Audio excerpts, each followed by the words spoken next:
जीभ की शक्ति और जिम्मेदारी। एक गांव में कई लोग परमेश्वर के वचन सुनना और सिखाना पसंद करते थे। बहुत से लोग चाहते थे कि वे उपदेशक बने, क्योंकि उपदेशक को लोग आदर देते थे और उसकी बातें ध्यान से सुनते थे।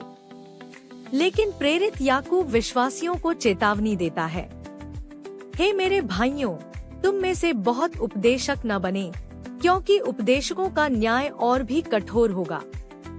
याकूब यह समझाना चाहता है कि जो व्यक्ति दूसरों को सिखाता है, उसकी जिम्मेदारी बहुत बड़ी होती है। उसके शब्द कई लोगों के जीवन को बना भी सकते हैं और बिगाड़ भी सकते हैं। हम सब चूक जाते हैं। याकूब आगे कहता है कि हम सब बहुत बार गलतियां करते हैं। कोई भी मनुष्य पूरी तरह निर्दोष नहीं है। लेकिन यदि कोई व्यक्ति अपनी जीभ पर नियंत्रण कर ले, यानी अपने शब्दों में न चुके, तो वह वास्तव में सिद्ध मनुष्य है।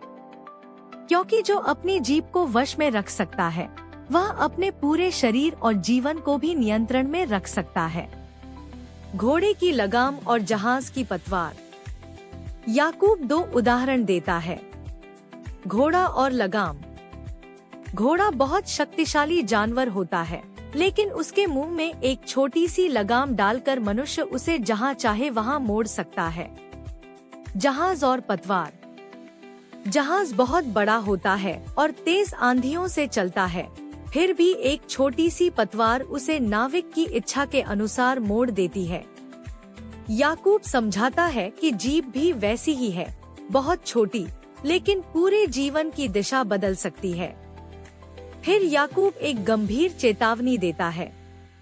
वह कहता है कि जैसे थोड़ी सी आग पूरे जंगल को जला सकती है, वैसे ही जीभ भी बहुत बड़ा विनाश कर सकती है। जीभ से निकले गलत शब्द रिश्तों को तोड़ देते हैं, प्रेम को नफरत में बदल देते हैं, शांति को झगड़े में बदल देते हैं। याकूब कहता है कि जीभ अधर्म से भरी हुई आग के समान है, जो पूरे जीवन को दूषित कर सकती है और मनुष्य को विनाश की ओर ले जा सकती है।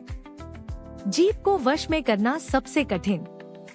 याकूब बताता है कि मनुष्य ने जंगली जानवरों को वश में किया, पक्षियों को पकड़ा, समुद्र के जीवों पर अधिकार पाया, लेकिन जीभ को पूरी तरह वश में कोई मनुष्य नहीं कर सका, क्योंकि यह कभी न रुकने वाली बला है और प्राणनाशक विष से भरी हुई हो सकती है। एक ही मुंह से स्तुति और श्राप। याकूब की सबसे बड़ी पीड़ा यहाँ प्रकट होती है। वह कहता है कि इसी जीभ से हम परमेश्वर की स्तुति करते हैं और इसी जीभ से उन मनुष्यों को श्राप देते हैं जो परमेश्वर के स्वरूप में बनाए गए हैं। यानी रविवार को प्रार्थना और उसी मुंह से अपमान, एक ही मुंह से धन्यवाद और उसी मुंह से कटु वचन। याकूब साफ शब्दों में कहता है, हे मेरे भाइयों, ऐसा नहीं होना चाहिए।